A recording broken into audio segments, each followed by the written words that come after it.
bell rang 3 times before Elira even reached the kitchen door, and she knew that sound meant trouble. 3 rings meant her father wanted her upstairs, not in the scullery, not in the garden, but in the dining hall itself, where she had not been allowed to stand in over a year. She wiped her hands on her apron and looked at Mrs. Pemberton, the head cook, whose face had gone pale the moment the bell sounded. "He wants you serving tonight," Mrs. Pemberton said quietly. "There is a guest. A lord, they say, passing through on his way north. Your father wants everything perfect." Elira's stomach tightened. She had spent 5 years learning exactly how to stay invisible in her father's house. And now, without warning, she was being pulled into the one room where invisibility was impossible. She untied her apron, smoothed her plain gray dress, and walked toward the stairs that led to the world she was never meant to belong to. Her father, Lord Haldon Ashcombe, stood at the top of the staircase, straightening his coat in the hallway mirror. He did not turn when he heard her footsteps. "You will serve the wine first, then the soup," he said, his voice flat, as if she were any other servant in his employ. "Do not speak unless spoken to. Do not look the guest in the eye. Do you understand me?" "Yes, father," Elira said, though the word felt strange in her mouth. She rarely called him that anymore. Most days, she was simply told what to do, the way one might instruct a maid or a stable hand, and the word father had become something she used only when required, like a key that opened no doors of its own. Haldon finally looked at her, his eyes sweeping over her plain dress with something close to embarrassment. "This is important, Elira. Do not ruin it." He turned and walked into the dining hall before she could answer, leaving her standing alone in the corridor, staring at the closed door as though it were the entrance to a place she had no right to enter. Inside, the table had been set with the finest cloth the household owned, the silver polished until it gleamed under the candlelight, and at the head of the table sat a stranger unlike any guest Elira had seen pass through their doors before. He was young, perhaps 30, with dark hair combed back neatly, and a coat cut in a style far too fine for a simple traveling nobleman. He introduced himself only as Lord Ashford, a name Elira had never heard spoken in her father's circles, though her father greeted him with the kind of nervous enthusiasm reserved for men of great importance. Elira entered the room, carrying a silver tray, her eyes fixed carefully on the floor, as she had been instructed. She moved to the stranger's side first, pouring the wine exactly as she had been taught, her hands steady despite the tension coiled in her chest. She did not look up. She did not need to. She could feel his eyes on her the moment she stepped into the room, though she told herself it was only her imagination, only the nervousness of being somewhere she did not belong. "Thank you," the stranger said softly, and something in his voice made her pause for the briefest second before she straightened and stepped back. Her half-sister, Cassia, sat across the table in a gown of pale blue silk, her hair arranged in careful curls, her smile practiced and perfect. She watched Elira with the same expression she always wore around her, a mixture of pity and satisfaction, as though Elira's presence in the room only made her own position shine brighter by comparison. "Elira used to help in the kitchens," Cassia said sweetly, addressing the guest, as though Elira were not standing 3 feet away holding a tray of bread. "She has such a talent for staying out of sight. Father says she is the most obedient girl in the house." A ripple of quiet laughter moved around the table, though Elira kept her eyes down, her jaw tight. She had learned long ago that reacting only made things worse, that the safest thing to do was to disappear into the role she had been given, to become so unremarkable that no one thought to look at her twice. But the stranger did not laugh. "Obedience is not the same as talent," he said, his tone calm, but firm enough that the room fell briefly silent. "I would think a house benefits more from honesty than from silence." Haldon's smile flickered, unsure how to respond to a comment that seemed, on the surface, harmless enough, yet carried an edge he could not quite place. Of course," he said quickly, waving for Elira to continue serving. "My daughter simply understands her place, that is all." Elira felt her cheeks burn, though whether from embarrassment or something else entirely, she could not say. She moved to the next place setting, pouring wine with hands that had begun, ever so slightly, to tremble. Dinner continued in the usual rhythm of her father's gatherings, full of careful compliments and forced laughter, everyone at the table performing a version of themselves meant to impress the mysterious lord seated at its head. Elira moved between the kitchen and the dining hall like a shadow, refilling glasses, clearing plates, retreating the moment her tasks were finished, exactly as she had been trained to do. Yet twice more that evening, she caught the stranger watching her, not with the idle curiosity of a guest observing the household staff, but with something more focused, more deliberate, as though he were trying to place her, to remember something just out of reach. She told herself it meant nothing. Men of his station did not concern themselves with girls like her. She was the daughter no one claimed at social gatherings, the one kept in the kitchens while her half-sister was paraded before every eligible bachelor within a day's ride. Whatever attention the stranger paid her was likely nothing more than the curiosity of someone observing an unusual household, nothing more. But there was a moment, near the end of the meal, when she leaned across the table to remove an empty plate, and their eyes met directly for the first time. It lasted only a second, perhaps two, yet in that brief exchange, something passed between them that Elira could not explain. His expression shifted, just slightly, from polite interest to something that looked almost like recognition, as though he had seen her somewhere before, and was only now placing the memory. She stepped back quickly, her heart pounding in a way she did not understand, and hurried toward the kitchen before anyone could notice her hesitation. "You are shaking," Mrs. Pemberton said, taking the tray from her hands the moment she returned to the kitchen. "What happened out there?" "Nothing," Elira said, though her voice betrayed her. "The guest. He looked at me strangely." Mrs. Pemberton raised an eyebrow. "Strangely how?" Elira shook her head, unable to put the feeling into words. "I do not know. Like he recognized me. But that is impossible. I have never met a man like that in my life." The older woman studied her for a moment, then returned to her work, though a small frown remained on her face, as though she too sensed that something unusual had entered their quiet, predictable household that evening. Elira spent the rest of the night finishing her duties in a daze, her mind circling back again and again to that single moment of eye contact, trying to convince herself it meant nothing, while some small, persistent part of her whispered otherwise. When the guests finally began to depart near midnight, Elira was sent to fetch the stranger's coat from the front hall, a simple enough task that required no interaction beyond a polite exchange. She found the coat draped over a chair near the entrance and lifted it carefully, only to find the stranger already standing there, watching her approach. "Thank you," he said again, taking the coat from her hands, though he made no move to leave. "May I ask your name?" The question caught her off guard. No guest had ever asked for her name before. She was simply the girl who serves, a fixture of the household as unremarkable as the furniture. "Elira," she said finally, her voice barely above a whisper. "Elira Ashcombe." Something flickered across his face at the sound of her name, though he masked it quickly with a polite nod. "Thank you, Elira. It was a pleasure to meet you." He turned and walked out into the night before she could respond, leaving her standing in the entryway with a strange, unshakable feeling that something significant had just occurred, though she could not begin to guess what it might be. Her father appeared moments later, his face flushed with the satisfaction of a successful evening. "That went well," he said, more to himself than to her. Lord Ashford seemed most impressed with the house. "Who is he, father?" Elira asked, surprising herself with the question.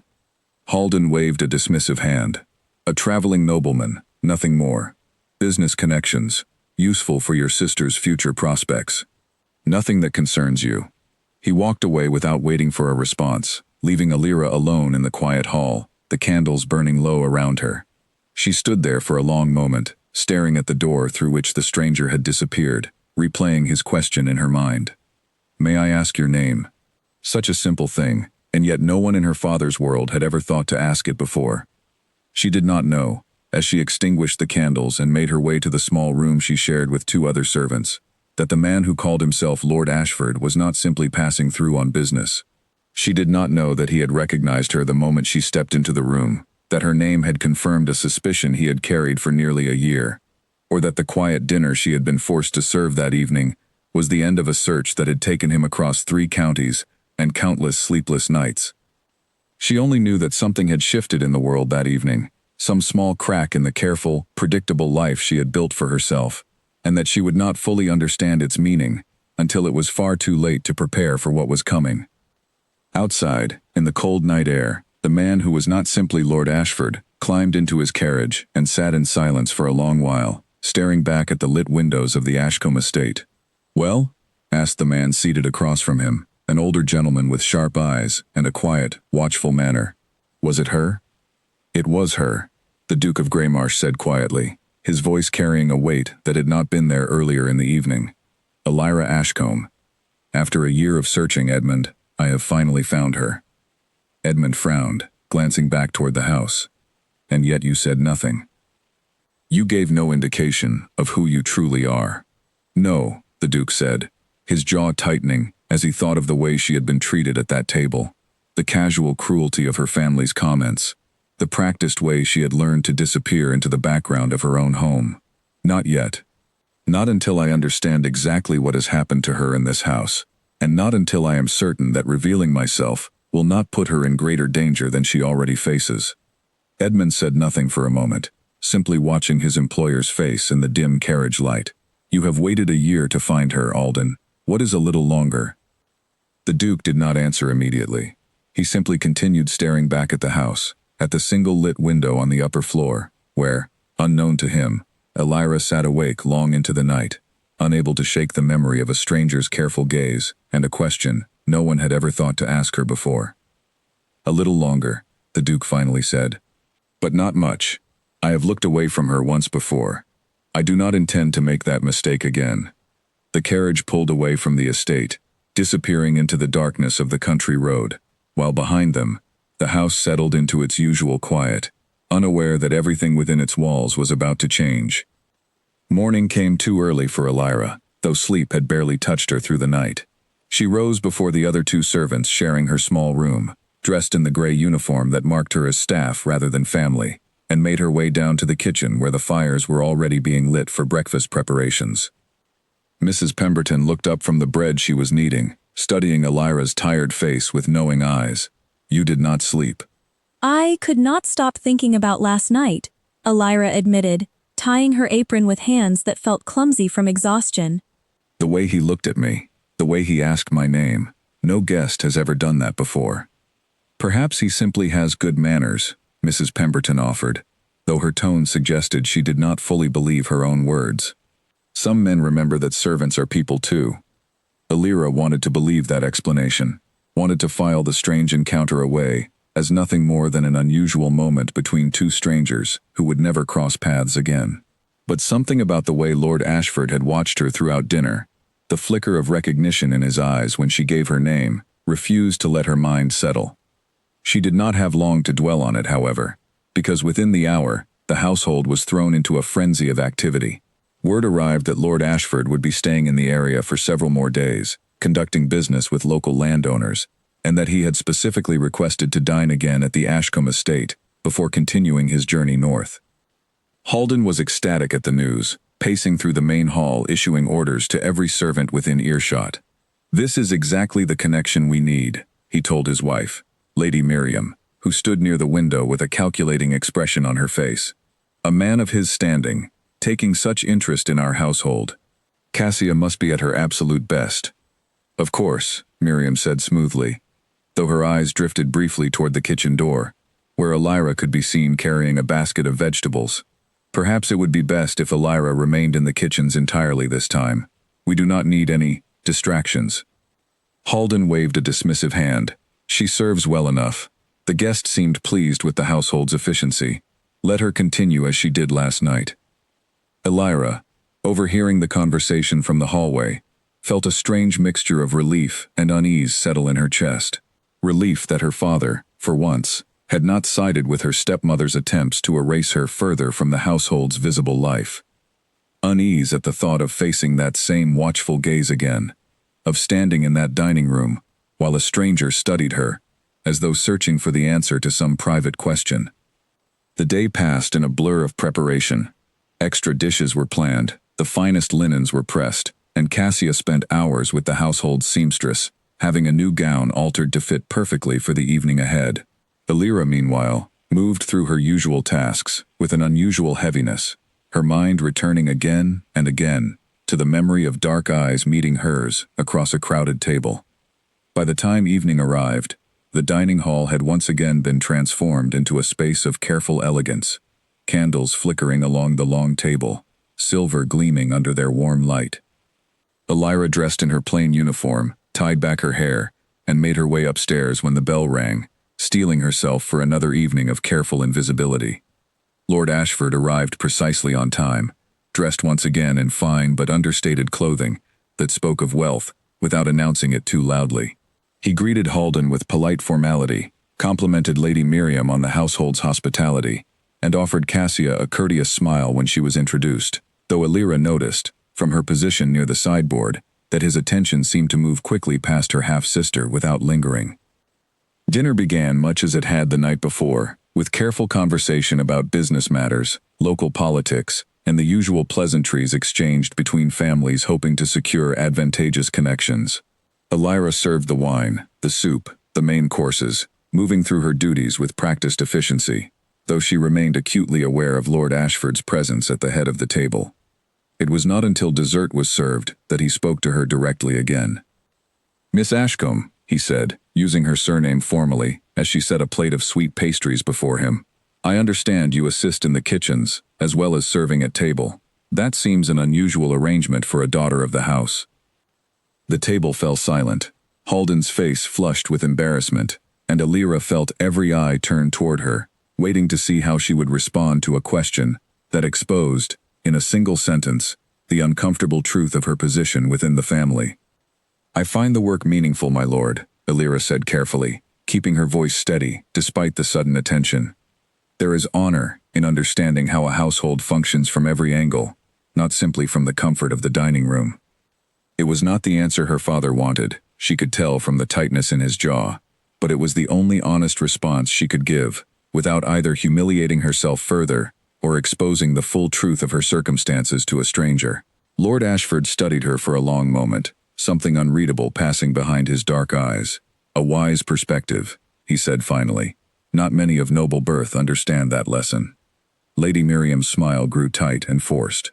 "Elira has always had unconventional ideas about her place in this household," she said, her tone carrying an edge of warning that Elira knew well.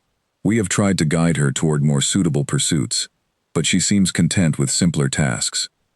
Perhaps simplicity suits some people better than the complications of society," Lord Ashford replied smoothly, though Elira caught something sharper beneath his polite words, a subtle challenge, directed at her stepmother, that left Lady Miriam's smile faltering for just a moment before she recovered her composure. The conversation moved on to other topics, but Elira could feel the weight of what had just occurred settling over the table. For the first time in her memory, someone outside the household had noticed the strange dynamic of her position, had asked the question no one else dared to voice, and had done so in a way that left her family scrambling to explain themselves rather than her. As the evening wore on, Elira found herself watching Lord Ashford with growing curiosity, trying to understand what exactly he wanted from her family, from this repeated visit, from the pointed questions he seemed to direct her way whenever the opportunity arose. He was polite to Cassia, attentive to Halden's business proposals, gracious to Lady Miriam despite the thinly veiled tension between them. Yet his true interest, Elira was beginning to realize, seemed to circle back again and again to her. She told herself it was simply curiosity, the natural interest of an outsider observing an unusual household arrangement. She told herself that men of his standing did not concern themselves with servants, illegitimate daughters, girls who spent their days scrubbing pots and hauling water rather than attending balls and securing marriages. Yet when dinner finally concluded and the guests began to retire to the drawing room for after-dinner conversation, Lord Ashford found a moment to approach her near the kitchen entrance, where she had been sent to fetch additional refreshments. "Miss Ashcombe," he said quietly, his voice pitched low enough that only she could hear it, "may I ask you something, and trust that you will answer honestly?" Elira glanced around, aware that anyone might overhear this exchange, that any impropriety, real or perceived, could bring consequences she could not afford. "I will try, my lord." "Have we met before this house?" he asked, his eyes searching her face with an intensity that made her breath catch. "Before last night, I mean. Somewhere else entirely." The question sent a jolt of unease through her chest. She studied his features carefully, trying to place them among the faces she had encountered throughout her limited, sheltered life, yet nothing came to mind. She had never traveled far from the estate, had never attended the kind of social gatherings where a man of his standing might have crossed her path. "I do not believe so, my lord," she said slowly. "I rarely leave the estate grounds. I cannot recall ever meeting someone of your position before last night." Something flickered across his face, disappointment perhaps, or confusion, though he masked it quickly with a polite nod. "Forgive me. You simply remind me of someone I encountered some time ago. The resemblance is remarkable." Before she could respond, footsteps echoed down the hallway, and Alira quickly straightened, aware that any prolonged conversation would draw unwanted attention. "I should return to my duties, my lord." "Of course," he said, stepping back to allow her passage, though his eyes lingered on her a moment longer than propriety demanded. "Thank you for your honesty, Miss Ashcombe." She hurried away, her mind racing with questions she could not begin to answer. Who did she remind him of? Where might he have seen a face so similar to her own that it left him searching her features for confirmation of some memory she could not share? That night, as she lay awake in her small shared room, Alira found herself replaying every detail of the encounter, searching for some explanation that made sense. She had never left the estate, rarely interacted with anyone beyond the household staff and the occasional tradesperson who visited for deliveries. The idea that a nobleman of Lord Ashford's standing might have encountered someone who looked like her, someone connected to her in ways she did not yet understand, seemed impossible. Yet a small, persistent voice in the back of her mind refused to dismiss the possibility entirely, whispering that perhaps there was more to her own history than she had ever been told, more to the circumstances of her birth and her mother's disappearance from the household records than her father had ever cared to explain. She fell asleep eventually, though her dreams were filled with fragments of memory that did not quite belong to her, images of a village fair she could not place, laughter she almost recognized, and a pair of dark eyes watching her from across a crowd she could not name. Elsewhere, in the guest quarters of a nearby inn where he had chosen to stay rather than accept Halden's offer of lodging at the estate itself, the Duke of Greymarsh sat by candlelight, staring at a small portrait he had carried with him for the better part of a year. The face in the painting, sketched hastily by an artist he had commissioned shortly after their first encounter, bore an unmistakable resemblance to the young woman he had spoken with that evening, the same defiant set of her jaw, the same quiet intelligence behind her eyes. Edmund entered quietly, closing the door behind him. "You spoke with her again?" "I did," Alden said, setting the portrait aside. "She does not remember me, Edmund. Not the fair, not our conversation, nothing at all." "Perhaps it was not her," Edmund suggested carefully. "Perhaps the resemblance is coincidence, nothing more." Alden shook his head slowly. Her voice, her manner of speaking, the way she carries herself despite everything that family has clearly put her through. "It is her, I am certain of it, but something is wrong. She should remember meeting me, unless—" He trailed off, his expression darkening, as a new possibility formed in his mind, one that filled him with a cold, quiet anger he had not felt in a long time. "Unless what?" Edmund pressed. "Unless someone has gone to great lengths to ensure she forgets," Alden said quietly. "Or unless something happened that night that she has chosen, for reasons of her own, to bury so deeply that she can no longer access the memory herself." Edmund's expression grew serious. "That would be a troubling thought." "It is," Alden agreed, rising from his chair and moving toward the window, staring out into the darkness in the direction of the Ashcombe estate. "And it means I cannot simply reveal myself and expect answers. I must proceed carefully, Edmund.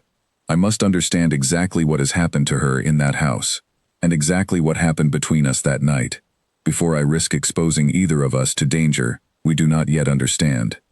Outside, the night stretched on quiet and undisturbed, while within two separate households, two people who shared a memory neither could fully explain lay awake, each searching for answers the other alone possessed. The village fair had been Alira's one true escape, a single afternoon carved out of a childhood otherwise spent within the boundaries of the Ashcombe estate. She had been 17 then, sent into the nearby village with a list of household supplies to purchase, and for reasons she could never fully explain to herself afterward, she had lingered far longer than necessary among the colorful stalls and the sounds of music drifting from the village square. A year had passed since that afternoon, though the memory had grown hazy and distant in her mind, buried beneath the weight of daily survival within her father's house. She did not think of it often. There had been so many small moments of freedom stolen throughout her childhood, brief escapes that blurred together into a general sense of longing, rather than any single, distinct memory. But somewhere in the depths of her mind, though she did not consciously recall it, there had been a young man that day, dressed simply enough that she had not suspected his true station, who had approached her near a stall selling ribbons and asked, with genuine curiosity rather than condescension, what she thought of the fair.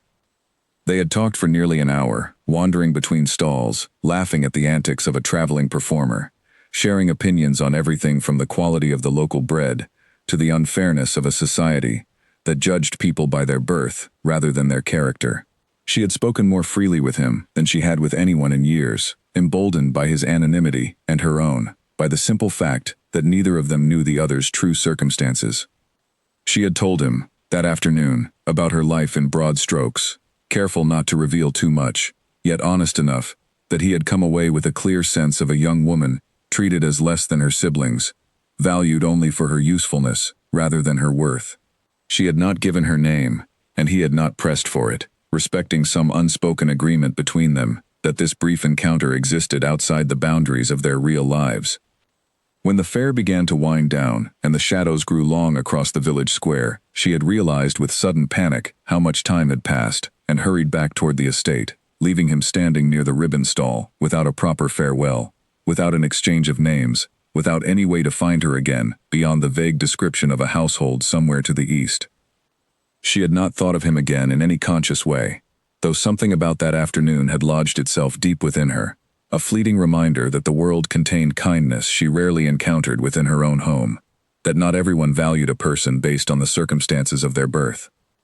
What she did not know, could not have known, was that the young man she had spoken with that afternoon was Alden Draycott, Duke of Greymarsh, traveling incognito through the countryside as he occasionally did, weary of the performative nature of noble society, and seeking, if only for an afternoon, the simple pleasure of genuine conversation with someone who had no idea of his true position.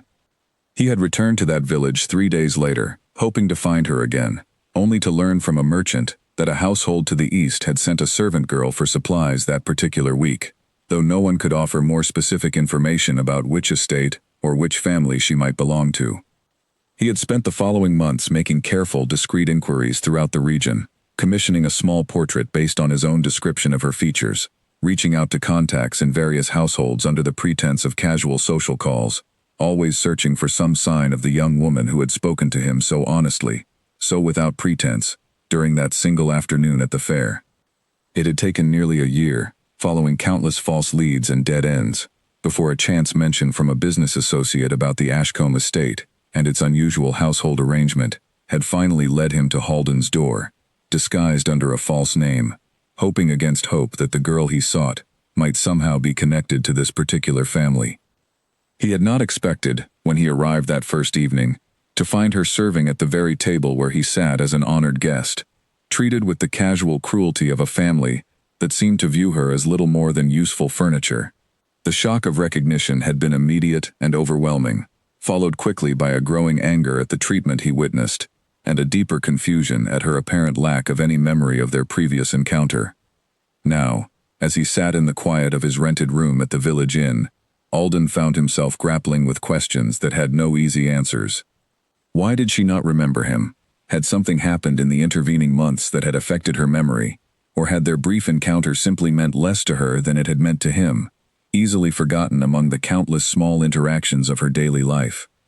He turned the possibilities over in his mind, late into the night, unable to shake the feeling that something deeper was at play, some explanation he had not yet uncovered that would make sense of the strange disconnect between his own vivid memories and her apparent blankness regarding their shared history.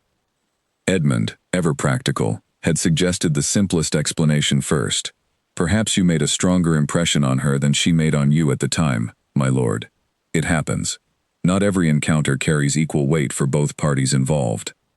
But Alden had dismissed this explanation almost immediately, recalling with perfect clarity the way she had spoken to him that afternoon, the genuine warmth in her expression, the the reluctance in her voice when she finally excused herself to hurry back to her duties. It had not felt, at the time, like an encounter that meant nothing to her. It had felt like something shared, something mutual, something that mattered to both of them in equal measure. He resolved, as the candle burned low and exhaustion finally began to overtake him, that he would find a way to test her memory more directly, to reference some small detail from that afternoon that only someone who had truly been there could recognize, and to observe her reaction carefully for any sign that the memory existed somewhere within her, however deeply buried it might be. The following morning, he made arrangements to extend his stay in the village further, informing Halden through a brief message that additional business matters required his continued presence in the region, and that he hoped to accept another invitation to dine at the Ashcombe estate before his departure. Halden, predictably delighted at the prospect of further cementing this valuable connection, immediately began planning an even more elaborate dinner, instructing Lady Miriam to spare no expense in ensuring the household made the best possible impression on their distinguished guest. Elira, meanwhile, spent the following days caught between her ordinary duties and a growing sense of unease she could not fully explain. She found herself thinking of Lord Ashford's strange question more often than she cared to admit, turning it over in her mind during quiet moments, trying to imagine what encounter he might be referring to, what face from her limited experience of the world might bear such a striking resemblance to her own.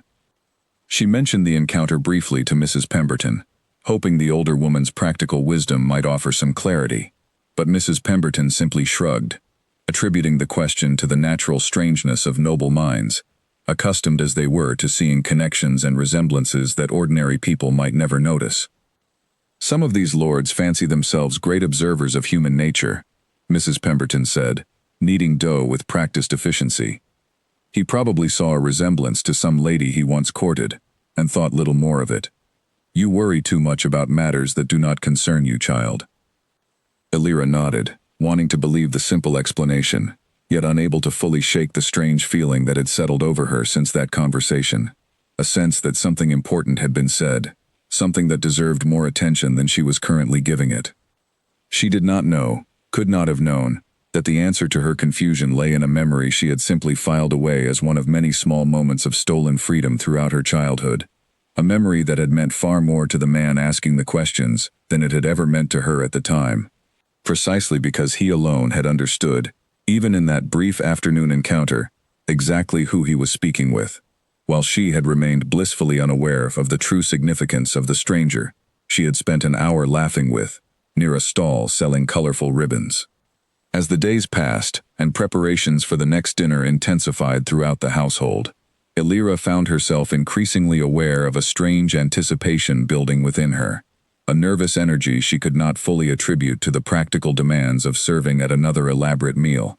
Something about Lord Ashford's continued presence in the region, his repeated visits to their household, the pointed questions he directed her way whenever the opportunity arose, suggested that whatever had drawn his attention to her was far from resolved.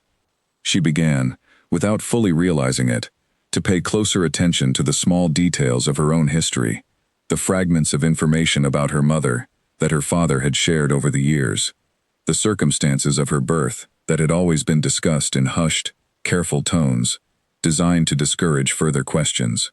Perhaps, she thought, there was more to her own story than she had ever been told, some connection to the wider world beyond the estate, that might explain the strange sense of recognition that seemed to pass between herself and this mysterious nobleman.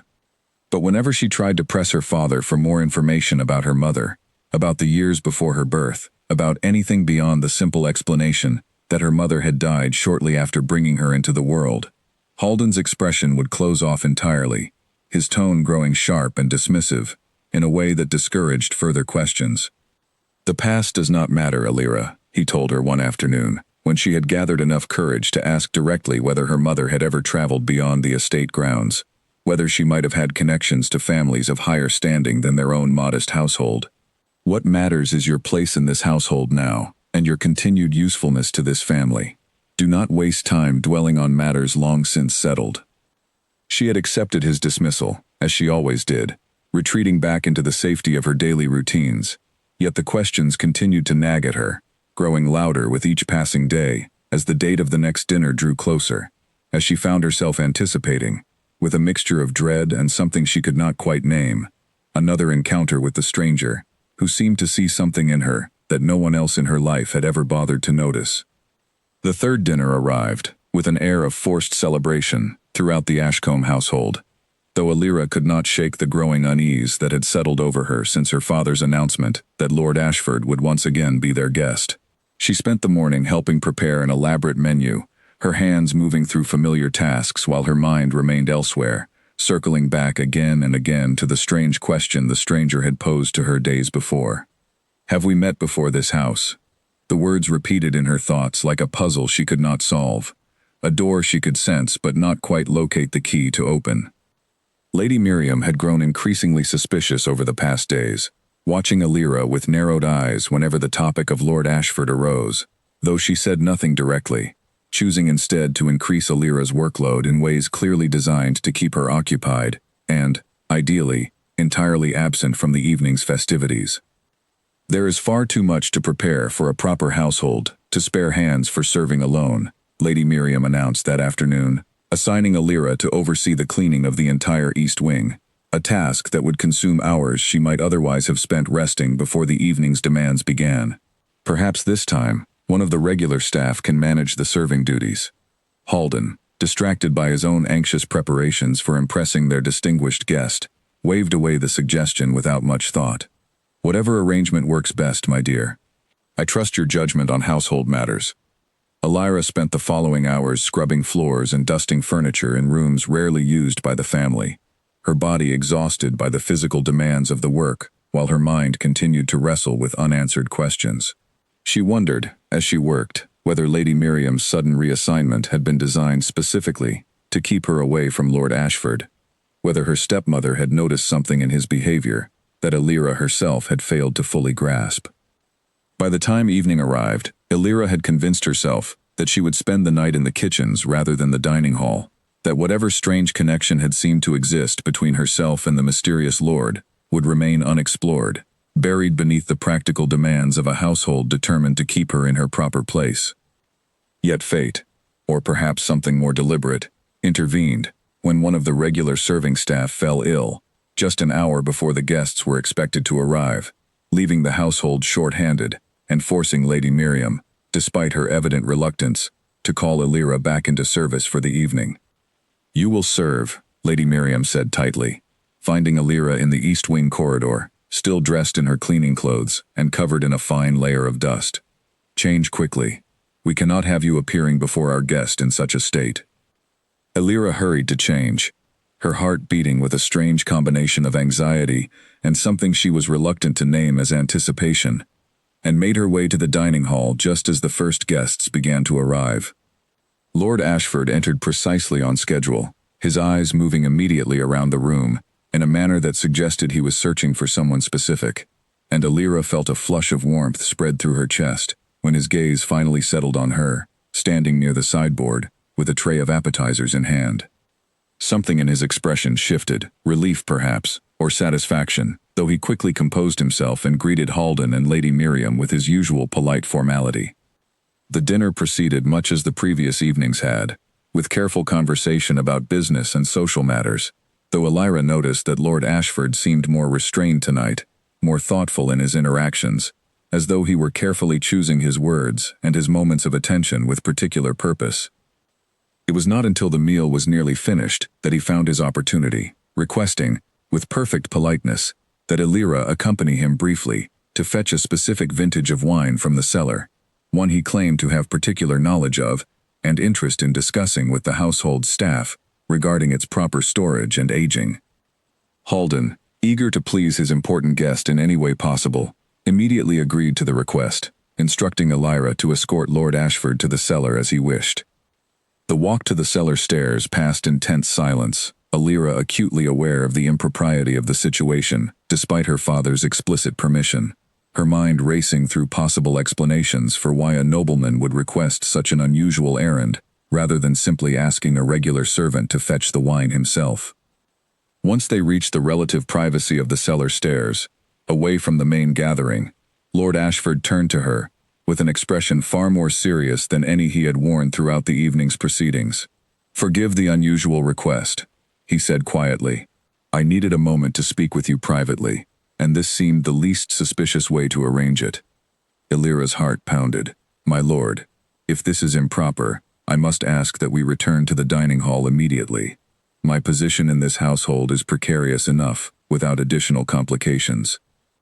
"I understand your concern, and I would not ask this of you if it were not important," he said, his voice gentle but urgent. "I need to ask you about something specific. A village fair, roughly a year ago. Ribbons.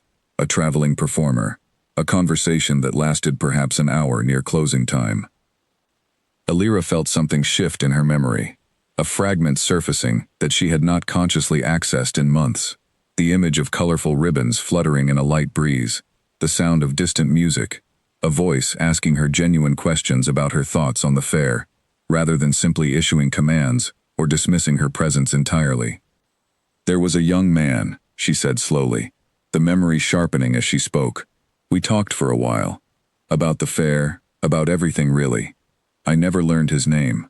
Relief flooded across Lord Ashford's face, so sudden and genuine, that Elira found herself startled by the intensity of his reaction. "That was me, Elira. That afternoon, at that fair, the man you spoke with was me." She stared at him, trying to reconcile the image of the simply dressed young man she remembered, with the finely tailored nobleman standing before her now. He was dressed like any ordinary traveler. He had no bearing of nobility about him at all. "I travel incognito sometimes," Alden admitted. "The pretense of nobility grows tiresome, and I find genuine conversation far more valuable when people do not know they are speaking with a duke. That afternoon with you was one of the most honest conversations I had experienced in years, and when you disappeared before I could learn your name, I spent the following months searching for you." Elira's mind raced, trying to process the implications of what he was telling her. "You are a duke?" "The Duke of Greymarsh," he confirmed. "Alden Draycott. Lord Ashford is simply a name I use when I wish to observe situations without the complications my true title inevitably brings." The revelation left her momentarily speechless, the careful world she had constructed around this mysterious guest suddenly reshaping itself into something far more significant and far more dangerous than she had allowed herself to imagine. "Why did you not remember our conversation immediately, when we first met again in your father's dining hall?" Alden asked, watching her carefully. Elira considered the question seriously, trying to understand her own delayed recognition. "I have had so many small, stolen moments of freedom throughout my life, brief escapes from my duties here that blur together in memory. That afternoon was simply one among many, precious to me at the time, but not distinct enough, apparently, to remain clearly separated from other similar memories. I am sorry if that disappoints you." "It does not disappoint me," Alden said, his expression softening. "It simply confirms what I suspected, that your life here has offered so little genuine freedom, that even meaningful moments become difficult to distinguish from the general grayness of your circumstances. That thought troubles me far more than any question of memory." Elira felt her cheeks warm at the directness of his observation, uncomfortable with how accurately he had assessed her situation, after so little time in her presence. "My circumstances are not your concern, my lord." "They are precisely my concern," Alden said firmly. "I have spent a year searching for the young woman who spoke to me with such honesty and intelligence at that fair, only to find her serving at her own father's table, as though she were nothing more than hired help, subjected to comments and treatment that no daughter of a household should endure. That concerns me deeply, Elira." She did not know how to respond to such directness, such open acknowledgement of the humiliations she had learned to accept as simply the ordinary texture of her daily existence. No one had ever spoken to her this way, had ever suggested that her circumstances were wrong, rather than simply the natural order of things. "We should return before our absence draws attention," she said finally, unable to fully process the weight of everything he had revealed. "My stepmother already watches me carefully. Further suspicion could bring consequences I am not prepared to face." Alden nodded, though reluctance was evident in his expression. "Of course. But Elira, I need you to understand that this conversation is not finished. I intend to find a way to see you again, away from the constraints of this household, so that we might continue speaking freely. That would be dangerous, Elira warned, though something in her chest fluttered at the possibility, despite the very real risks it carried. My father would never approve of such familiarity between us, particularly not once he understands your true identity. Then perhaps, Alden said carefully, your father need not know everything, at least not yet. They returned to the dining hall separately, Alden rejoining the gathering with the bottle of wine he had genuinely selected as pretense for their absence. Elira slipping quietly back into her serving duties, with her mind still reeling from the magnitude of what she had just learned. Throughout the remainder of the evening, she found herself stealing glances toward the head of the table, studying the man she now understood to be far more significant than any guest her father had previously entertained, trying to reconcile the memory of a simple, kind stranger from the village fair with the powerful nobleman now sitting so casually within her father's careful, calculated world. She did not yet fully understand what his continued attention might mean for her future, what dangers or possibilities it might introduce into a life that had been carefully constrained within predictable boundaries for as long as she could remember. But as the evening drew to a close, and Lord Ashford took his leave, with a final, meaningful glance in her direction, Elira felt, for the first time in longer than she could remember, a flicker of something that felt dangerously close to hope. Halden Ashcombe had spent the better part of his adult life pursuing wealth and status that always seemed to remain just beyond his grasp, and Lord Ashford's continued interest in his household represented, in his mind, the single greatest opportunity his family had encountered in years. He had no intention of allowing anything, including his own inconvenient illegitimate daughter, to threaten the fragile connection he believed he was building. He must be considering an alliance with our family, Halden told his wife over breakfast the morning after the third dinner, his voice carrying the particular excitement of a man convinced he stood on the edge of significant advancement. Cassia has clearly caught his attention. We must ensure every future encounter presents her in the most favorable light possible.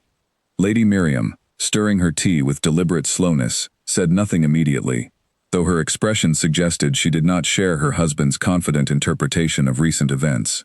She had noticed, with growing unease, the particular attention Lord Ashford seemed to direct toward Elira rather than her own daughter, the way his eyes tracked the servant girl's movements throughout each gathering, with an intensity that had nothing to do with the passing curiosity one might show toward household staff. Perhaps, Miriam said carefully, we should consider reducing Elira's visibility during future visits. It would not do to have a distinguished guest's attention diverted by matters unrelated to Cassia's prospects. Halden waved away the suggestion with characteristic dismissiveness. Elira serves adequately. There is no harm in having efficient staff present, my dear. Focus your energies on ensuring Cassia's gowns and conversation reflect the sophistication our guest deserves to see. Lady Miriam pressed her lips together, recognizing the futility of pushing the matter further with her husband, whose ambition for advancement had always outweighed his capacity for careful observation. She would need to address the matter herself, through whatever means proved necessary, before Elira's unexpected presence in Lord Ashford's attention grew into something that might genuinely threaten Cassia's chances at securing such an advantageous match. Over the following days, as word spread through the household that Lord Ashford intended to remain in the region for at least another fortnight, Lady Miriam began implementing a series of small, deliberate measures designed to minimize Elira's role in the household's public presentation. She assigned Elira to increasingly demanding tasks, scheduled to conflict directly with any potential gatherings, arranged for other servants to handle serving duties whenever possible, and made pointed comments to Halden about the impropriety of allowing an illegitimate daughter such visible prominence within the household. Elira noticed these changes, of course, though she said nothing, having long ago learned that direct confrontation with her stepmother served only to invite further punishment, rather than any genuine improvement in her circumstances. She continued her duties with quiet efficiency, uncertain whether Lord Ashford's continued presence in the region would offer any further opportunity for the kind of honest conversation they had shared in the cellar, or whether her stepmother's careful maneuvering would successfully keep them apart entirely. Yet Alden proved more resourceful than Lady Miriam's efforts anticipated. Rather than waiting for formal dinner invitations that might exclude Elira from serving duties, he began finding other reasons to visit the estate, arriving under the pretense of discussing business matters with Halden during hours when the household's more formal social arrangements had not yet been established. Times when Alira's presence in the gardens or kitchens remained unremarkable, rather than subject to careful stage management.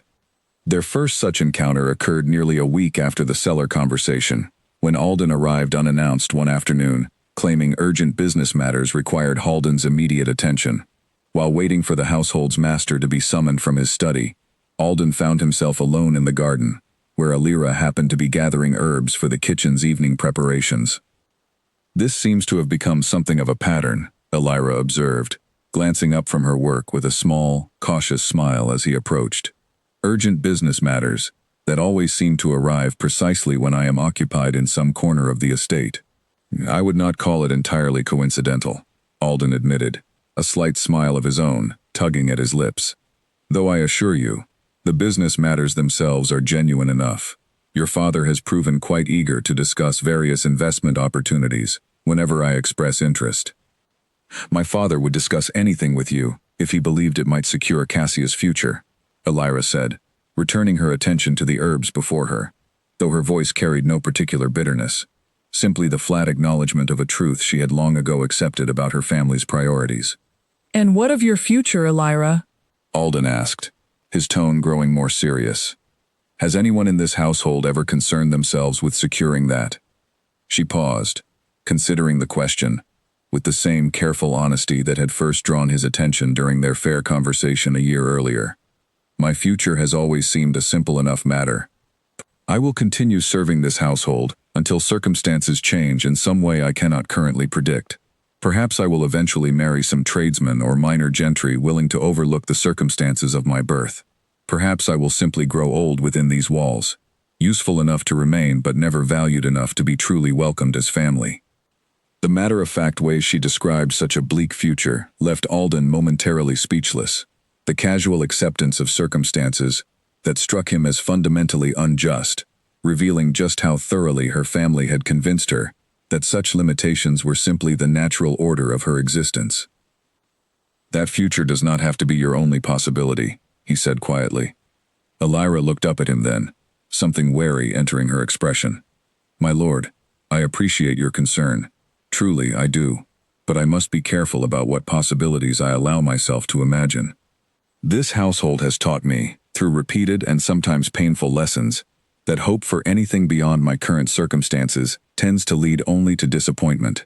I cannot afford such disappointment, not when my daily survival depends on maintaining my usefulness within this family."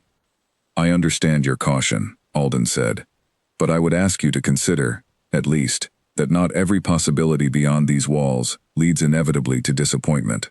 Some possibilities might lead somewhere genuinely better, if you allow yourself the courage to consider them." Before Alira could respond, footsteps approached from the direction of the main house, and both of them straightened, aware that the appearance of impropriety could bring serious consequences for Alira, regardless of how innocent their actual conversation had remained. "Lord Ashford," Halden called out, approaching with his usual eager enthusiasm. "Forgive the delay. Shall we retire to my study to discuss the matters you mentioned?" "Of course," Alden replied smoothly, offering Alira a final, meaningful glance, before following Halden toward the house. "Thank you for your assistance, Miss Ashcombe. Your knowledge of the garden's herbs has proven quite educational." Alira watched him disappear into the house, her heart still racing from their conversation, from the strange, dangerous hope his words had planted within her despite her own careful warnings against such feelings. That evening, as she helped prepare dinner for the family, Alira found herself distracted, her thoughts circling back repeatedly to Alden's words, to the possibility he had suggested that her future might hold something other than the bleak, predictable path she had long ago resigned herself to accepting. Lady Miriam, watching her stepdaughter's distracted movements throughout the kitchen, felt her earlier suspicions solidify into something approaching certainty. Whatever business Lord Ashford claimed to have with Halden, it was clear enough that his true interest in this household extended well beyond mere financial partnerships or marital prospects for Cassia. She resolved, that evening, that more decisive action would be necessary, action that might require measures beyond simply limiting Alira's visibility during formal gatherings. If Lord Ashford's attention truly threatened Cassia's prospects, then perhaps the wisest course of action would be to remove the source of that distraction entirely, before matters progressed any further toward complications the family could not afford. Unaware of the calculations forming in her stepmother's mind, Elira spent the following days caught between careful caution and a growing, undeniable curiosity about what possibilities might genuinely exist beyond the walls that had defined her entire life. She found herself, for the first time in years, allowing herself small moments of imagination about a future different from the one she had long ago accepted as inevitable. Moments that felt both thrilling and terrifying in equal measure. She did not yet know that her stepmother's suspicions had already begun crystallizing into concrete plans that would soon threaten to remove her from the estate entirely, before Alden's growing interest in her welfare could develop into anything more substantial than a few stolen conversations in gardens and cellars. Nor did she fully understand yet the depth of Alden's determination, the year of searching that had led him to her father's door, the growing anger he felt witnessing the casual cruelty of her daily treatment, or the careful plans he had already begun formulating to address her circumstances in ways that would eventually reshape both their futures entirely. For now, she simply continued her days with quiet efficiency, carrying within her chest a small, fragile hope she dared not examine too closely, uncertain whether the possibilities Alden had suggested represented genuine opportunity or merely another disappointment waiting to unfold in a life that had offered her precious few reasons for optimism. Over the following 2 weeks, Alden found increasingly creative reasons to visit the Ashcombe estate, each excuse more carefully constructed than the last, to avoid raising suspicion, while ensuring he encountered Elira in moments when the household's careful social choreography did not keep them entirely apart.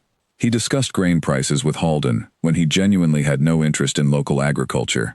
He examined property boundaries that required no particular examination. He accepted invitations to tea that Lady Miriam had clearly hoped he would decline.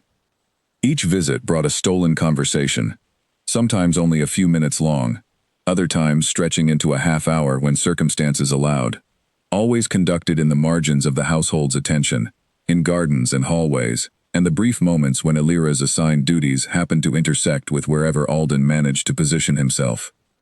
Their conversations ranged widely, across subjects neither had expected to discuss so freely with another person. Alden found himself telling Elira about the burdens of his title, the constant performance required of noble society, the loneliness of never quite knowing whether people valued him for himself or for what his position could offer them. Elira, in turn, shared fragments of her childhood, memories of her mother that had grown hazy with time, the particular loneliness of existing within a family that claimed her by blood, yet refused to claim her fully as one of their own.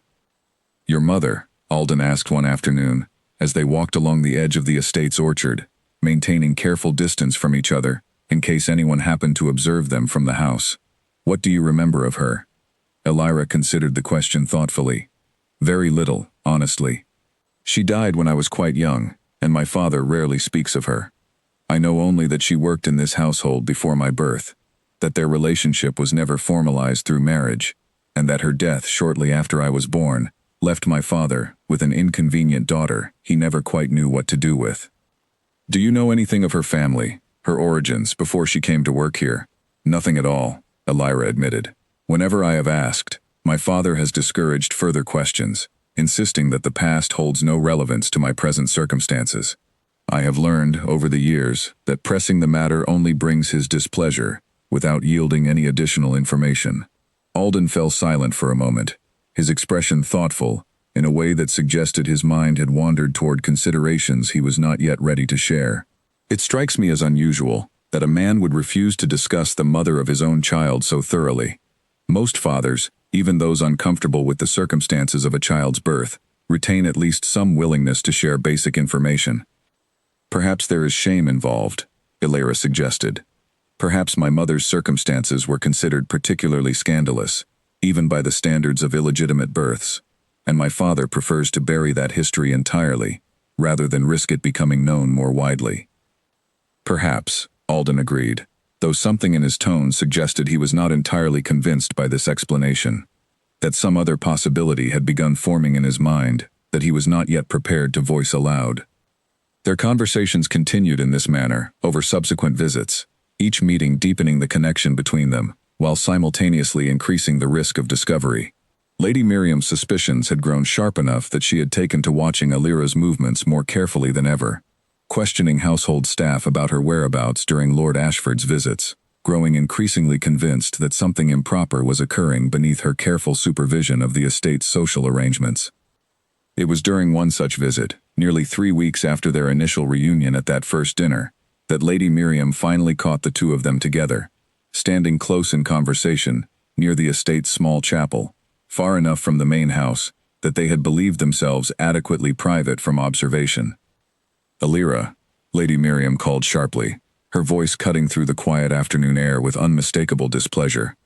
"What business could you possibly have with our distinguished guest, in such an isolated location?" Both Alira and Alden startled, stepping apart with the particular guilt of two people, caught in a moment they had believed private, though their conversation itself had remained entirely proper, containing nothing beyond the honest exchange of thoughts and experiences they had shared throughout their previous encounters. "Lady Ashcombe," Alden said smoothly, recovering his composure with practiced ease, "I was simply admiring the architecture of your chapel, and happened to encounter Miss Ashcombe on her way to deliver flowers for the evening service. We fell into conversation about the estate's history, nothing more."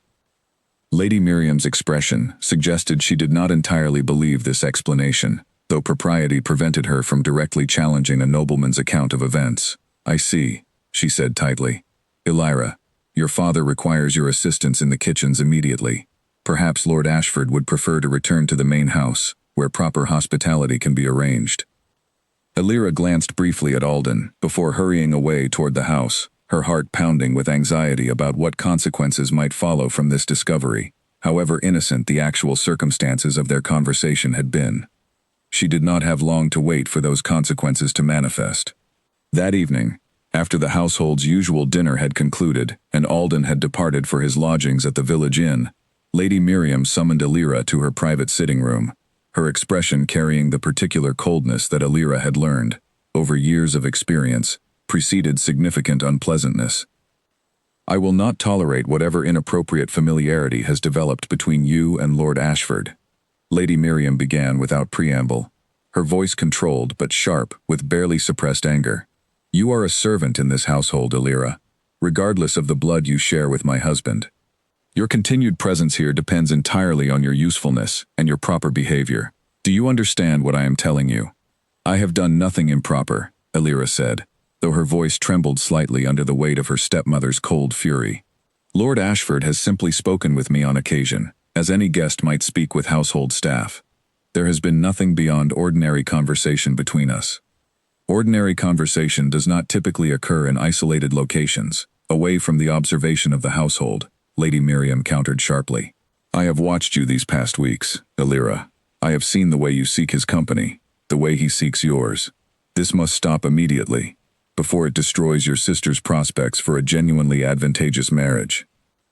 "Cassia's prospects are not my concern," Alira said, surprising herself with the directness of her response, emboldened perhaps by weeks of conversations with Alden that had gradually restored some measure of confidence she had long ago learned to suppress.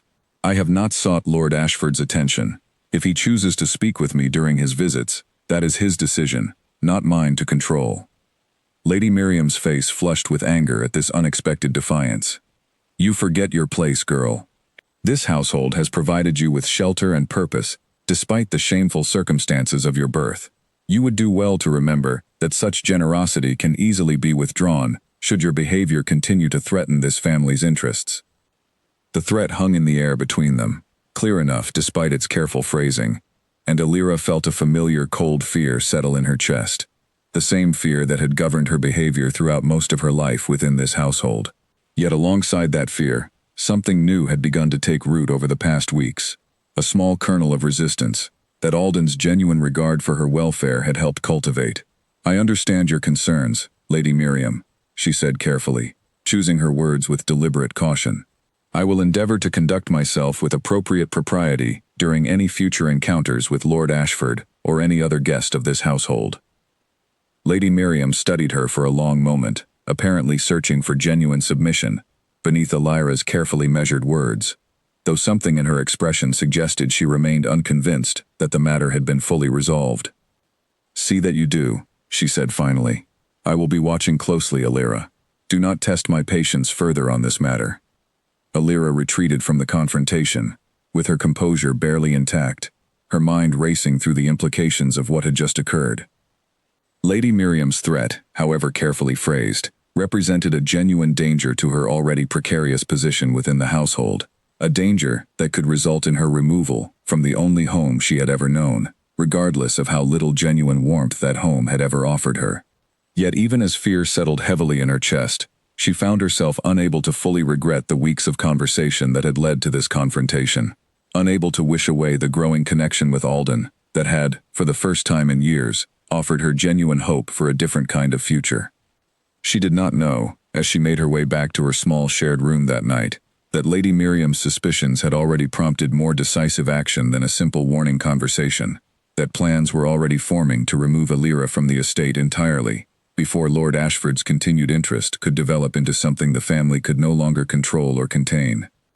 Lady Miriam wasted no time putting her plans into motion. Within 2 days of her confrontation with Alira, she had already arranged a meeting with a distant cousin of her own family, a widowed merchant named Mr. Cobb who had recently inquired, through mutual acquaintances, about the possibility of finding a suitable, hard-working wife, willing to help manage his household and modest business affairs. Mr. Cobb was neither young nor particularly refined, a man well into his 50s, whose previous marriage had ended with his wife's death some years prior, leaving him with 3 young children and a household in obvious need of a woman's steady hand. He possessed reasonable wealth, having built a successful trade in imported goods, but his social standing remained firmly rooted in the merchant class, a position that would have seemed appropriate enough for a servant girl of uncertain parentage, regardless of whatever attention a visiting duke might currently be directing her way. "I have found a suitable match for Alira," Lady Miriam announced to her husband over dinner, her tone carrying the particular satisfaction of a woman who believed she had successfully solved a troubling problem. "Mr. Cobb, my cousin's business associate, has expressed interest in a wife capable of managing his household. Given Alira's circumstances, this represents a generous opportunity she is unlikely to encounter again." Halden, distracted by his own continued anxiety about maintaining Lord Ashford's favor, barely looked up from his meal. "If you believe this arrangement suitable, my dear, I trust your judgment on the matter." "I do believe it's suitable," Lady Miriam confirmed. "In fact, I believe it would be best arranged quickly, before Alira's presence continues to create complications for Cassia's own prospects." Something in her wife's tone finally caught Halden's attention, and he looked up with mild curiosity. "What complications do you mean?" Lady Miriam hesitated, unwilling to reveal the full extent of her suspicions regarding Lord Ashford's interest in Alira, aware that such revelations might complicate her husband's continued eagerness to maintain the connection with their distinguished guest. "Simply that Alira's continued presence in this household, however useful her labor may be, distracts from the proper presentation of our family to important guests. A marriage would resolve this matter cleanly, allowing Cassia the undivided attention she deserves." Halden nodded slowly, apparently satisfied with this explanation, though he showed little genuine interest in the details of arrangements he considered largely beneath his direct concern. "I trust this will not interfere with our continued hospitality toward Lord Ashford." "It will not," Lady Miriam assured him, already turning her thoughts toward the practical details of arranging a swift marriage that would remove Alira from the estate before further complications could develop. Word of these plans reached Alira 2 days later, delivered through the household's gossip network with the particular cruelty of news that arrives second-hand, stripped of any context or consideration for how devastating it might prove to the person it concerned. "You are to be married," Mrs. Pemberton told her quietly, finding Alira alone in the kitchen garden early one morning, "to some merchant, a friend of Lady Miriam's family. The arrangements are apparently already underway." Alira felt the ground shift beneath her feet, the careful stability of her daily existence suddenly threatening to collapse entirely. Married? To whom? When was this decided? "I do not know all the details," Mrs. Pemberton admitted, her expression carrying genuine sympathy. "Only that Lady Miriam has been corresponding with a cousin about arranging a suitable match, and your name has been mentioned in connection with these discussions. I thought you should know, before the matter progresses further without your awareness." Alira spent the following hours in a daze, moving through her usual duties, while her mind raced through the implications of this news. A marriage arranged without her knowledge or consent, to a man she had never met, clearly designed to remove her from the estate entirely, to eliminate whatever threat her continued presence posed to her family's carefully constructed ambitions.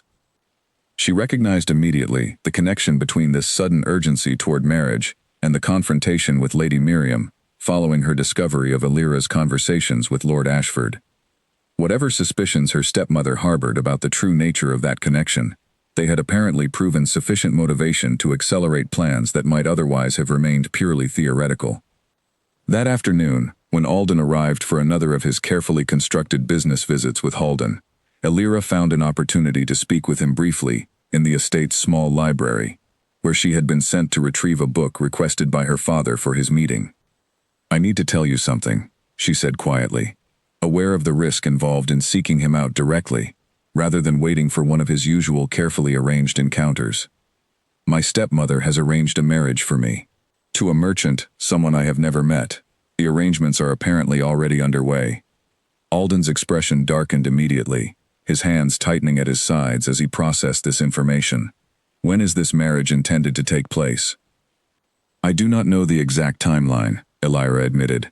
"Only that Lady Miriam has been corresponding about the arrangements for some days now. Given her evident urgency, I suspect the marriage may be intended to occur quite soon, perhaps within weeks rather than months." "This is clearly connected to Lady Miriam's discovery of our conversations," Alden said, his voice tight with barely controlled anger. "She means to remove you from the estate before matters between us can develop any further. Whatever her motivations," Alira said, "the practical reality remains the same. I have very little power to resist a marriage arranged by my family, particularly given my precarious position within this household. Refusing such an arrangement would likely result in my removal from the estate entirely, with nowhere else to go, and no resources of my own to support myself." Alden studied her for a long moment, his expression shifting from anger toward something more determined, more focused. "There are other possibilities, Alira, beyond simply accepting whatever arrangement your family decides for you." "What possibilities?" she asked, though something in his tone suggested he was considering options that might prove genuinely dangerous, both for her own safety and for whatever careful plans he had been quietly developing since first discovering her identity. "I cannot fully explain everything yet," Alden said. "But I need you to trust me, Alira, and to delay this marriage by whatever means possible, while I make arrangements of my own. Can you do that?" "I can try," she said uncertainly, "but I have little influence over decisions made by my father and stepmother. If they have decided to proceed with this marriage, my objections alone are unlikely to change their course." "Then buy time however you can," Alden urged. "Claim illness, claim uncertainty, claim anything that might delay the formal arrangements while I work to address this situation properly. I promise you, Alira, I do not intend to allow this marriage to proceed, if there exists any possibility of preventing it." Before their conversation could continue further, footsteps approached from the corridor, and Alira quickly retreated toward the door, aware that further delay would raise suspicion about her extended absence from her assigned duties. "I must return before my absence is noticed," she said hurriedly. "Please, whatever you intend to do, proceed carefully. My position here remains precarious enough without additional complications." "I will be careful," Alden promised, though the determination in his expression suggested he had already begun formulating plans of considerable ambition, plans that would require careful timing and no small amount of risk to successfully execute. Alira returned to her duties, with her mind still reeling from the conversation, uncertain what exactly Alden intended to do, yet holding tightly to the small hope his promises had offered amid the growing crisis of her arranged marriage. Over the following days, she employed every delay tactic she could reasonably justify, claiming minor illness to postpone a planned meeting with Mr. Cobb's representatives, expressing careful uncertainty about wedding preparations that Lady Miriam had begun discussing with obvious impatience, doing everything within her limited power to slow the progression of arrangements that threatened to remove her entirely from the life she had begun, however tentatively, to imagine building alongside Alden's growing presence in her world. Lady Miriam, growing increasingly frustrated with what she perceived as deliberate obstruction, began pressing harder for swift resolution, unaware that her own suspicions about Alira's connection to Lord Ashford had prompted exactly the kind of decisive intervention she had hoped to prevent by arranging this hasty marriage in the first place. Neither woman yet understood the full scope of what was about to unfold, as Alden's careful, quiet preparations began moving toward a resolution that would soon expose the truth of his identity to the entire household, transforming Alira's precarious circumstances in ways neither she nor her family could have anticipated. The messenger arrived at the Ashcombe estate on a grey morning nearly a week after Alira's warning to Alden about her arranged marriage, riding a horse marked with a crest that immediately caught the attention of everyone in the household. Alden, watching from his study window, felt a flicker of unease as he observed the elaborate seal attached to the letter the messenger carried, an insignia far more elaborate than anything he had seen associated with the simple business dealings he believed he had been conducting with Lord Ashford. "A letter has arrived for the household," the butler announced, entering Alden's study with visible uncertainty on his face. "The messenger insists it must be delivered directly and read immediately, given its urgent nature." Alden accepted the letter with growing apprehension, breaking the seal to find a formal communication that made his breath catch in his throat. The letter, written in careful official language, confirmed what he had never suspected, what none of them had suspected throughout weeks of careful hospitality extended toward the man they had known only as Lord Ashford. The letter identified their guest, in full and unmistakable terms, as Alden Draycott, Duke of Greymarsh, one of the most powerful and influential noblemen in the entire region, a man whose true identity had been concealed throughout his visits for reasons the letter did not fully explain, though it made clear that further correspondence would follow, addressing matters of considerable importance to the Ashcombe household.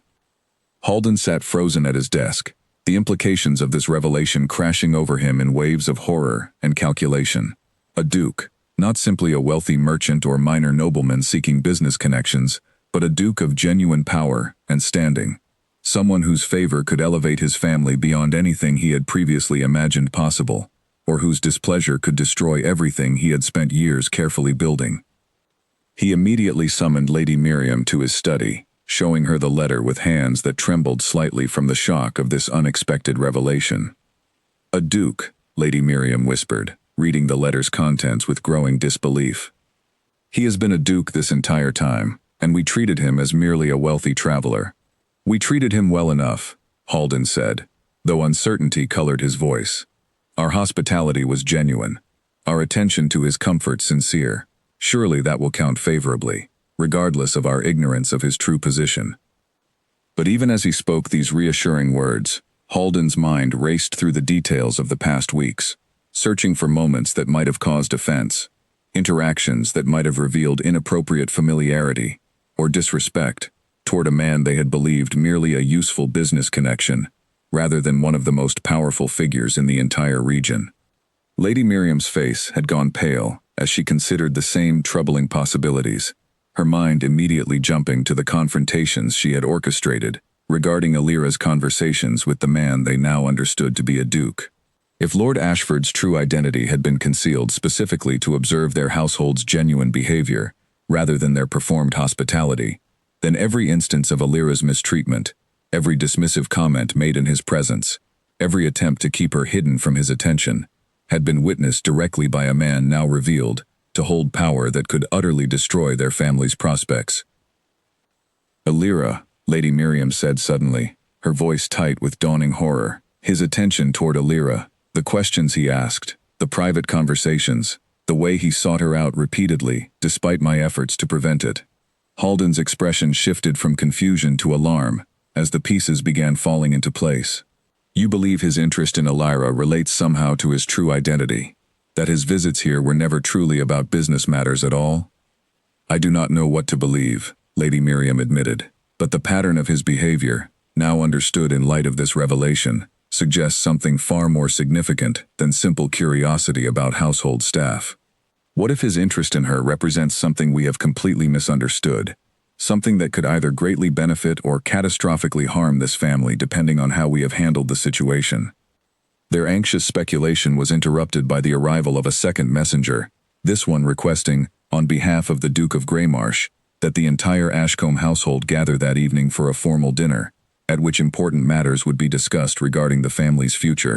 The request, phrased with polite formality, yet carrying an unmistakable weight of expectation, threw the household into a frenzy of anxious preparation, unlike anything they had experienced during Alden's previous visits. Every detail was scrutinized, every possible offense reconsidered, as the family scrambled to understand exactly what revelation or demand this dinner might bring. Illyra, informed of the letter's contents through the household's rapid gossip network, felt her heart racing with a complicated mixture of emotions. Alden's true identity as a duke explained so much that had confused her throughout their weeks of conversation. The subtle authority in his bearing that had never quite matched his claimed status as a simple traveling nobleman. The careful way he had approached their interactions, as though navigating dangers she had not fully understood. Yet the formal, official nature of this revelation, delivered through legal channels rather than personal conversation, suggested that whatever plan Alden had promised to develop had now reached a critical juncture, one that would require public acknowledgement of truths that had, until now, remained carefully private between the two of them. She spent the day in a state of nervous anticipation, moving through her assigned duties, while her mind raced through possible explanations for this sudden, formal revelation. Had Alden decided that the time had come to address her circumstances directly, regardless of the risks such public acknowledgement might carry? Had something occurred that forced his hand, revealing his true identity, before he had intended to do so? Lady Miriam, meanwhile, found herself in the uncomfortable position of preparing Illyra for participation in this crucial dinner, a complete reversal of her previous efforts to keep the young woman hidden from important guests. If the Duke's interest in Illyra truly represented something significant to the family's future prospects, then excluding her from this gathering might prove a catastrophic mistake. "You will attend tonight's dinner," Lady Miriam informed Illyra that afternoon, her tone carrying none of its usual coldness, replaced instead by anxious calculation. "Wear your best available dress. Whatever has prompted this revelation, we cannot afford to appear as though we have anything to hide." Illyra accepted these instructions with careful neutrality, though internally she felt the strange irony of her stepmother's sudden reversal, from active efforts at concealment to urgent insistence on her prominent presence, all driven by the same underlying fear of jeopardizing the family's standing with a man whose true power they had only just discovered. As evening approached, and the household completed its frantic preparations, Illyra found herself standing before the small mirror in her shared room, studying her reflection, with a mixture of anxiety and determination.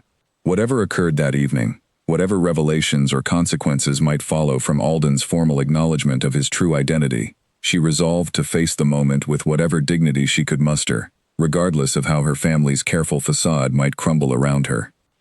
She did not know, as she made her way toward the dining hall that evening, exactly what Alden intended to say or do, what promises he might make good on, or what dangers this public revelation might introduce into a life that had, until recently, offered her only the predictable misery of quiet servitude within her own family's home. She only knew that something significant was about to unfold, that the careful balance of secrets and stolen conversations that had defined the past weeks was about to shatter entirely, replaced by whatever truth Alden had decided the moment required, regardless of the consequences such truth might bring to everyone gathered within that carefully prepared dining hall. The candles were lit, the finest silver once again arranged with careful precision, and as Illyra took her position near the entrance, awaiting the arrival of guests, she felt the weight of anticipation settling over the entire household like a held breath, waiting to discover exactly what transformation this evening might bring to a family that had spent weeks unknowingly hosting one of the most powerful men in the entire region. Alden arrived that evening dressed not in the understated clothing he had worn throughout his previous visits, but in formal attire befitting his true station, accompanied by Edmund and 2 additional attendants, whose bearing made clear their connection to genuine noble household rather than simple traveling companions. The transformation was immediate and unmistakable. every detail of his appearance now confirming what the household had only recently learned about his actual identity.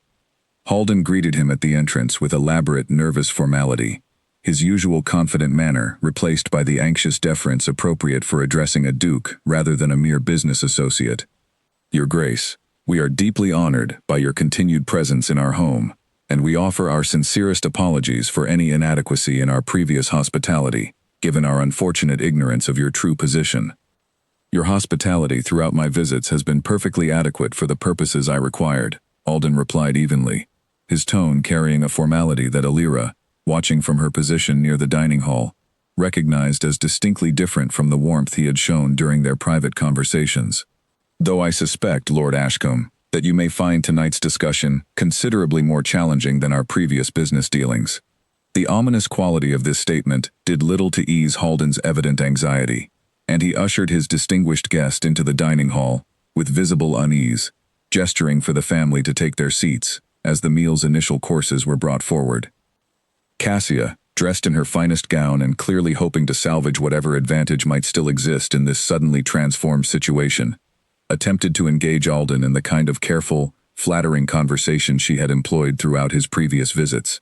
Yet Alden's responses remained polite but distant, his attention clearly focused elsewhere, occasionally drifting toward the doorway where Alira stood in her role as serving staff, watching the proceedings with careful attention. It was not until the main course had been served and the conversation had settled into an uncomfortable rhythm of forced pleasantries that Alden finally addressed the true purpose of his visit.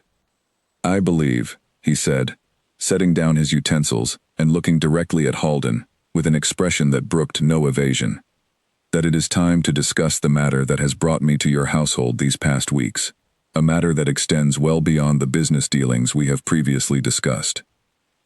The table fell silent, every family member's attention fixed on the Duke as he continued, his voice carrying the calm authority of a man accustomed to commanding attention without needing to raise his voice.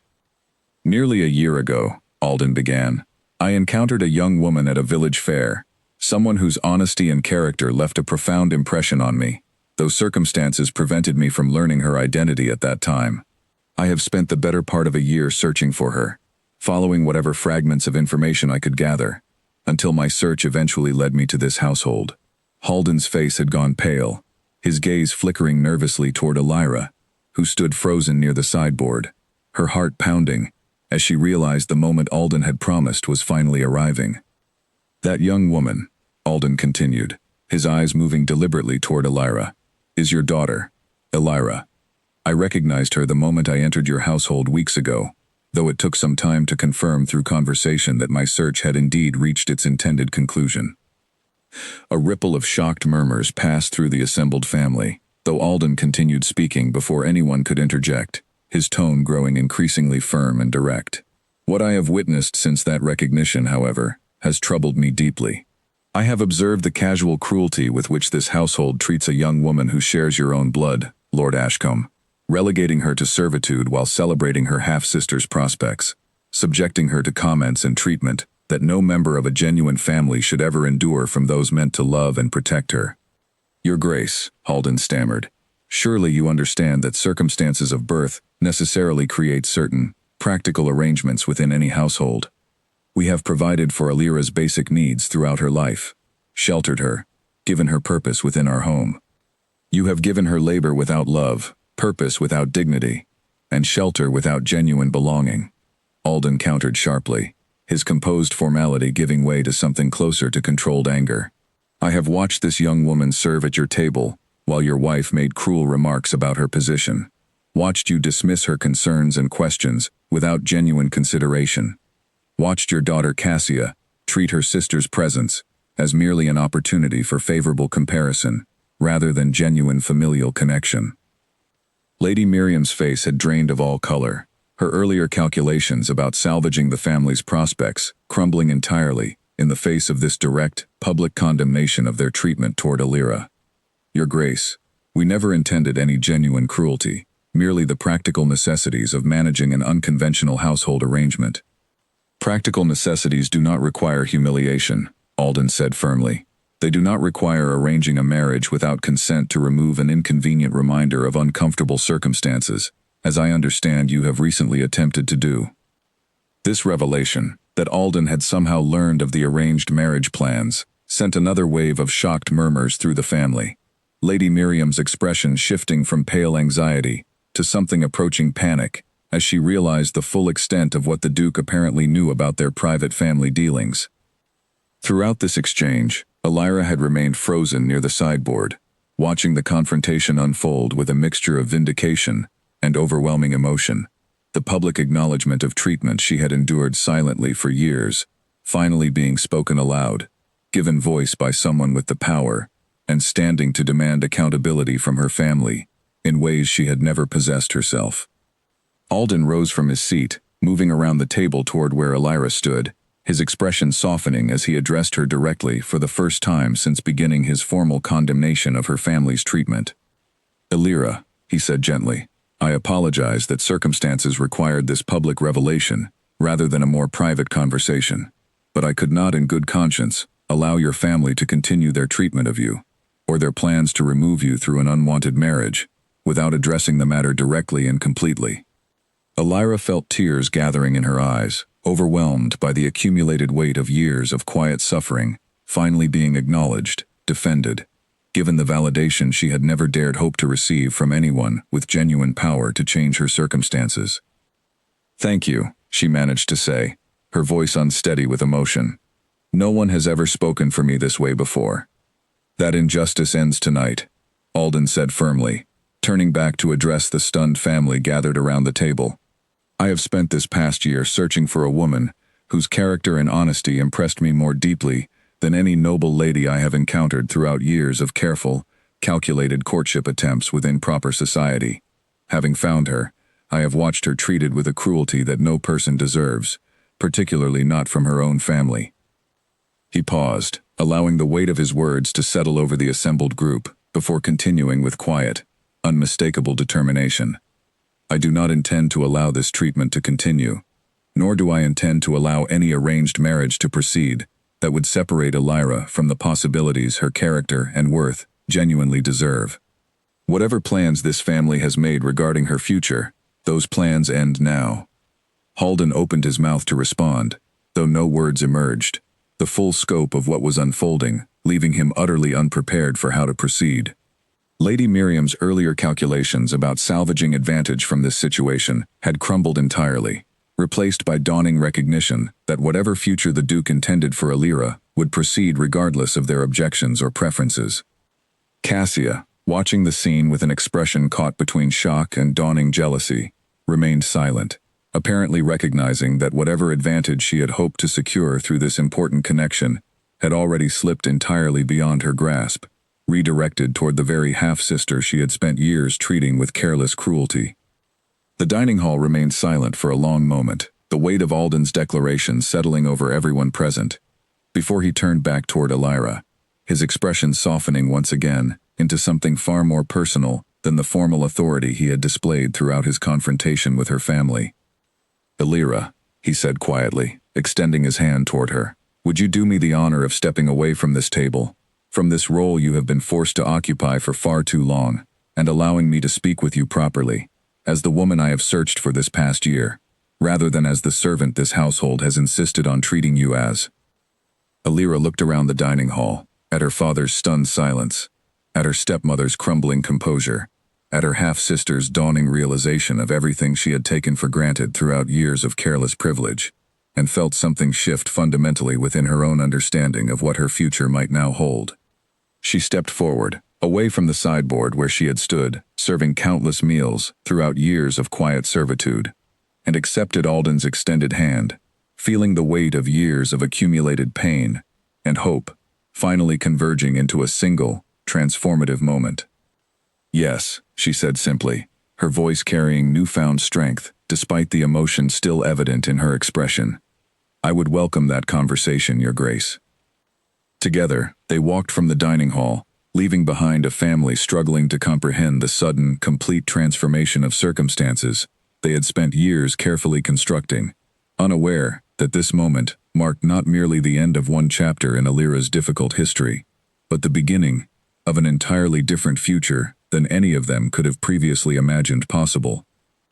They walked together through the estate's quiet gardens, the sounds of the stunned dining hall fading behind them, until they reached the same small chapel where Lady Miriam had first discovered their private conversations weeks earlier.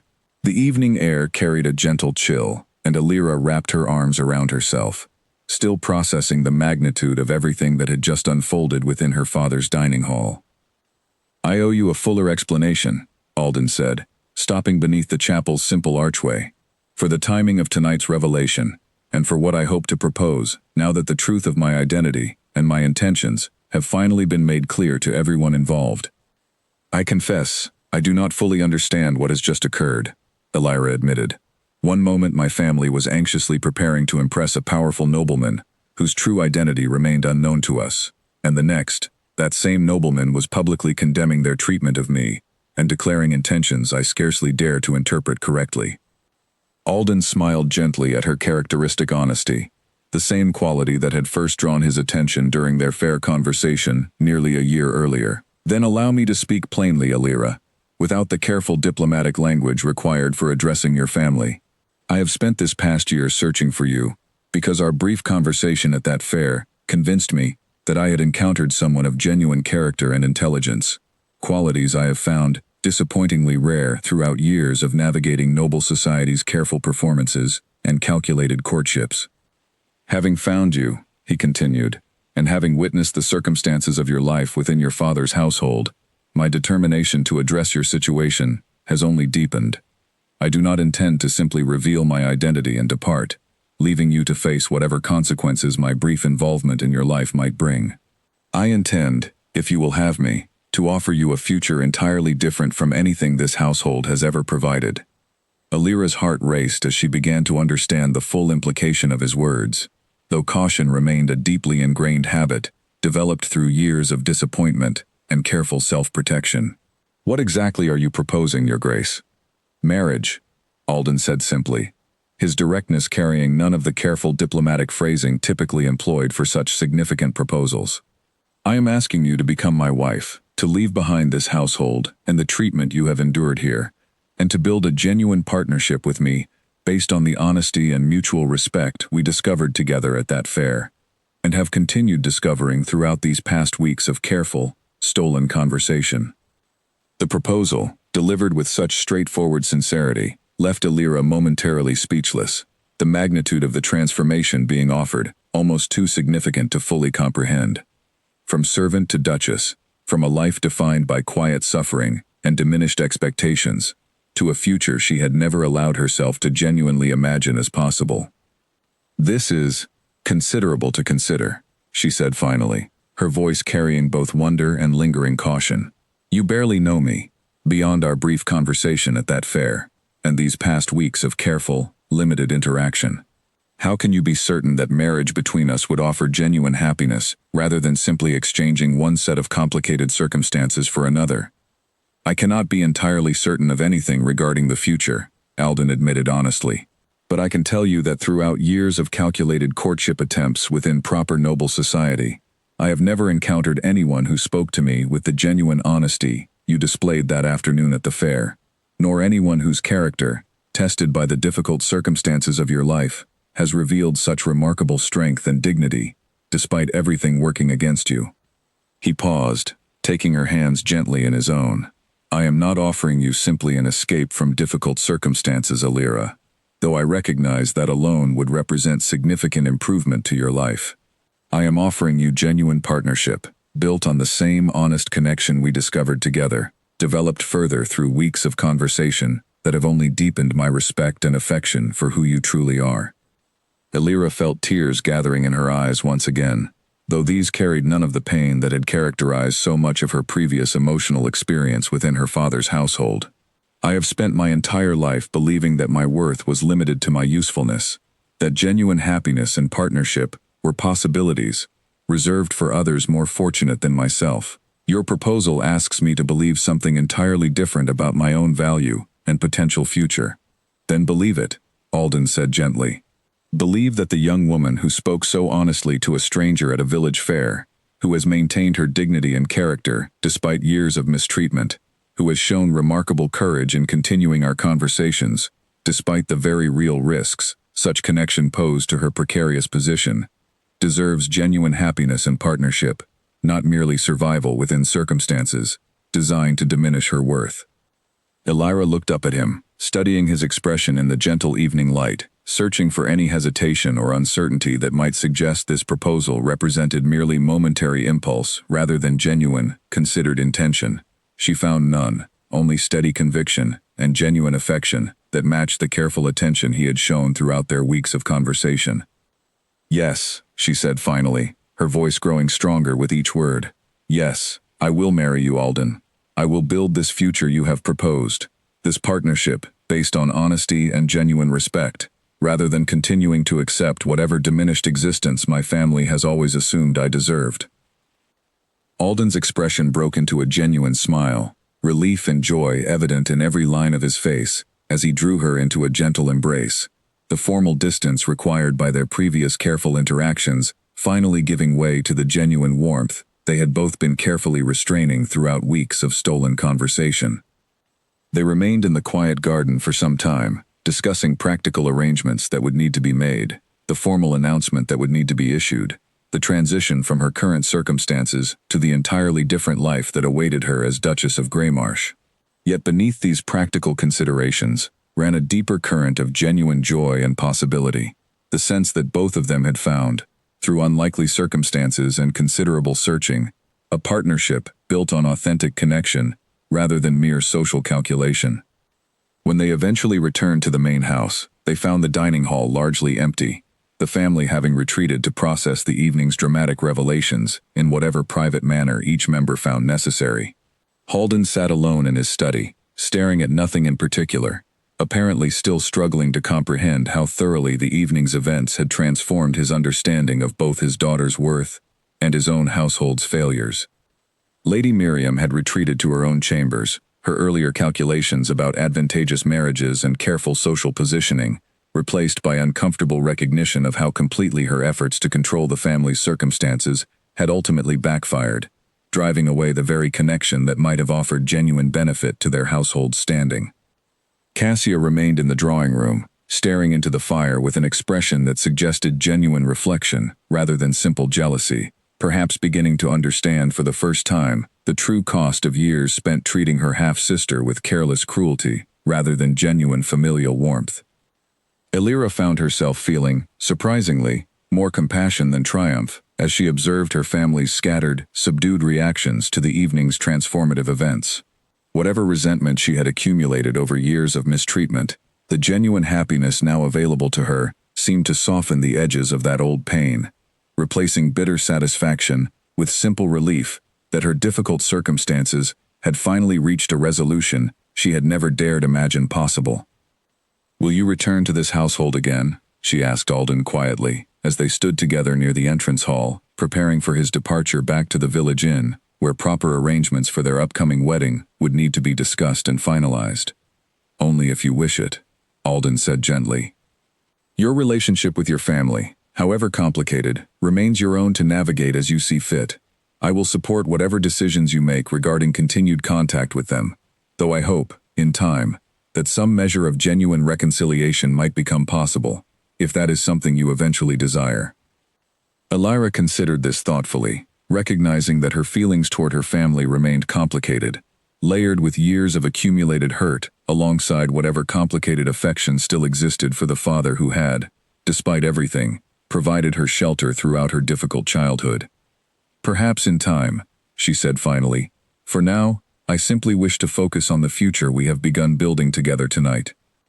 "Then that is precisely what we shall do," Alden said, offering her a final, warm smile, before departing into the evening darkness, leaving Elira standing in the entrance hall of the only home she had ever known, contemplating the remarkable transformation that had unfolded within these familiar walls over the course of a single evening. In the weeks that followed, preparations for their wedding proceeded with the careful attention befitting a duke's marriage, while Elira gradually transitioned from the servants' quarters she had occupied for years into rooms befitting her new station, learning the customs and expectations of the noble world she was about to formally enter.